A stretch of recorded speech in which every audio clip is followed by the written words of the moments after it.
It's a Football Friday, people.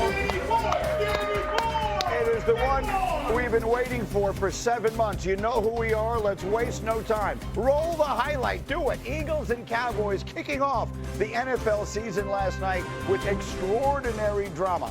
Brandon Graham, Jeffrey Lurie, the banner ceremony. The Eagles players not on the field as they said they wouldn't be. Then, after the opening kickoff, Cowboys offense and Eagles defense on the field, and this moment that will be talked about all morning long. Jalen Carter spitting on Dak Prescott. He's thrown out, RC, before the first snap. Listen, it's the stupidest decision of the entire night, and I feel like this truly cost the Eagles the entire time on the defensive side of the football. Teddy, what can we say about this moment? Especially after emphasis all preseason, the one word was sportsmanship from the National Football League. The showcase game Thursday night, before the first play, he spits on Dak. And then the Cowboys get their first offensive series, and Dak, Danny, was sharp. Right down the field, good protection, CeeDee Lamb with a post corner route. And then one of the things that showed on this drive that was a theme throughout the night was the interior of their offensive line did a lot of damage in the run game. Javonte Williams, one of his 2 touchdowns on the night. Cowboys up 7-0, but then it's Jalen Hurts with the answer. What a great answer by the Philadelphia Eagles offense. One of the things that he does as good as anybody in the league is run with the football from the pocket. Jalen Hurts answers. Both offenses very effective in that first half. 17-14 Cowboys, and here comes DeHaan Dotson. Cannot throw it better. 45 yards down the hash. He sees the safety take the inside post. He throws it to Dotson on the outside post. Flawless throw. And that sets up this RC Saquon for the score. Saquon Barkley with a big run. We know the type of damage he can do when he gets to the second level. Physical finish. Let's give kisses to all the people in the crowd. He goes up 21-20 at the half. Saquon would run for 60 on the night. Miles Sanders in the third quarter would run for 49 on this play alone. This is a game-winning play by Zach Vaughn. If he does not track him down, that's a touchdown for Dallas's offense. And then a couple plays later, this ball gets punched out, and it's one of the key plays in the football game. Shout out to Zach Vaughn with another tremendous effort play. And then how about 7-point tackle? Boom. But then how about the tackle by Dak Prescott here on the other end, which might save points? Stage of Ben Roethlisberger. Yes. Divisional play round. So much drama. Eagles defense celebrating with the tush push. Then everybody in America went to sleep because there was this rain delay for a lightning delay, an hour and 3 minutes. They would resume at 11:30 Eastern. So here's what you missed. Cowboys down 4, 3rd down and 5, George Pickens. Yeah, Pickens finally wins on the perimeter. They didn't look to him a ton last night. CeeDee had a big game. Who was covering him there, Dan? Yep, anybody opposite Quinyon Mitchell is going to be the storyline. And then, here's the moment. Yeah, I mean, you cannot throw it better by Dak Prescott. He gets CeeDee Lamb on that inside breaking post route. It's perfectly thrown. He's going to catch it 99 out of 100. He would have 3 drops last night. Night was 97. Credited. A devastating one. And then 2 minutes to go. This is on a 4th down play. This one doesn't count as a drop because he's diving, but RC, it's a catchable ball. Listen, you go to people in the most important moments. CeeDee Lamb, the #1 wide receiver, one-on-one. He needs to catch this football. You can see how dejected he is here because he knows that's a big-time play. Devastating. So the Eagles get it back, and here's your ball game. 1:45 to play. This is a 3rd down and putting a finishing touch on his masterpiece. It's like watching the same play over and over and over again. He was sensational. And so the Eagles hold on, and they win an unbelievable opener after the game. CeeDee dejected. Man, that's terrible.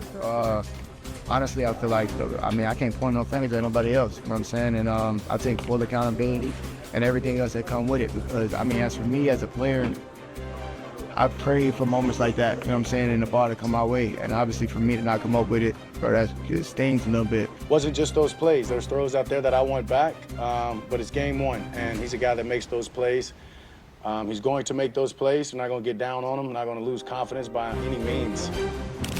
Okay, put your feet up if you're watching at home. We got all morning long to dive into what was an endlessly interesting opener, and both quarterbacks were terrific. There's so much to say about this. If CeeDee Lamb holds on to some of those passes, the conversation we're having about Dak Prescott this morning would be deafening. Yeah, but more importantly, Jalen Hurts was perfect. Jalen was perfect. Jalen played a perfect game. But the Cowboys' perspective, I think the Cowboys beat themselves, and that's your takeaway. If you're them, you're so encouraged by so much. If you take away the fumble by Miles Sanders late in this third quarter, or if you catch 1 or 2 or 3 of those balls by Dak Prescott, it might be a different outcome. So I think if you're the Dallas Cowboys, the way you look, the way that Schottenheimer had your team ready, the way the offense looked, the way the interior of the offensive line played, Dak Prescott was absolutely fantastic throwing the football, moving. I thought the defense played pretty darn as well. So I think if you're the Cowboys, I know you don't win the game, but you beat yourselves and you walk away encouraged. Yeah, CeeDee's, talking about CeeDee's comments here, it's you don't have a great team. I mean, you can't make up for drops like this. I mean, you're the one you're looked at as the star that wears it on his helmet. Not only you're a star receiver, one of the best in the league. Okay, Micah's not there to make a play for you on the other side. You know, I mean, you don't have a defense that, don't worry, defense got my back. You can't assume that now. So there's more pressure on the offense. Those plays have to be made. You have to score points. CeeDee didn't get it done last night. I feel like all offseason we talked about their interior offensive line and how they were so young up front. I thought the Cowboys moved the Eagles' defensive line with ease. Now, I know that the best player on the Eagles' defensive line spit on another man, so he didn't play a single snap. That said, you look at what Booker did, you look what those guys, Guyton, all them out there, they were moving that Eagles defensive line, which we heard all offseason was going to be this great advantage for Philadelphia. I know what you want. What? See, these three acting like they ain't never been on Get Up after a Cowboys game. But I'm here for you, Greeny. That's why I wore my blue.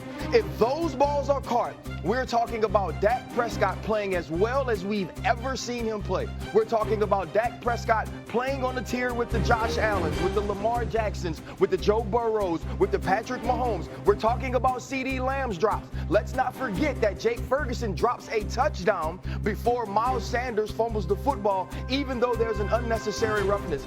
Yes, Jalen Hurts was perfect, but so was Dak Prescott. Yeah. Dak Prescott made plays with his legs, which we hadn't seen from him in years. He scrambled, moved to his left, big throws down the field. He made every play from an individual perspective that he needed to make. Yeah. None of this is on Dak Prescott. If other players step up and make plays offensively without Micah Parsons on defense, you're asking the Philadelphia Eagles offense to make a play late in that game because Dak Prescott, along with Jalen Hurts, was the best football player on the field. Yeah, go ahead, Eddie. Two major questions answered for the Cowboys offense for me was the offensive line, how good it would be. They looked really good. And then Dak's hammy. Really, how was he in terms of mobility and the play that RC's referencing when he had to escape a sack, move to his left. Yeah. I mean, you're thinking about those screws in the hamstrings, and you're thinking if he's all right, he looked good. He's going to have a great year. So I agree with you. I thought Dak looked fantastic. I think the two things that come off of it are we can't talk about the Cowboys' offensive line and the interior of the offensive line and not have the conversation with Carter. He's mentioned. He's a Defensive Player of the Year candidate, so he's a game changer. They even said it. So while you walk away encouraged and all that, there's just that asterisk, that caveat of like, oh, well, they didn't have the guy. And then also, is it as much of, man, you're so encouraged by the way Dak threw it, or you're a little bit, if you're the Eagles, going, we got a problem opposite Quinyon Mitchell. And that's not being in any disrespect to Dory Jackson. That's very nicely put. Yeah, so like that's so. Well, it looks like Dory was benched. They need to get in the transfer portal. Yes, that's what they need to do. I think if you're the Eagles, it's a little bit of your perspective going. You knew, we talked about it yesterday. You knew this was going to be the case, right? That we were talking throw every ball opposite Quinyon Mitchell. It certainly felt like the Cowboys did, and so while you love the way that Dak played, I think if you're the Eagles, you're walking away going, there's a move to be made or a problem to be solved because you're not winning the Super Bowl with that. The other part for the Eagles is this, right? There were so many questions about Brian Schottenheimer and how he would be in running his team. I felt like the Dallas Cowboys were prepared. I felt like they executed well.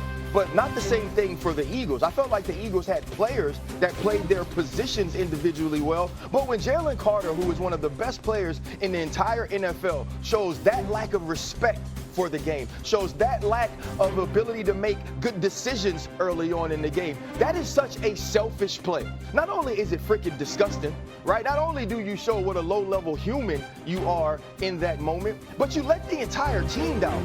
Everything that the Philadelphia Eagles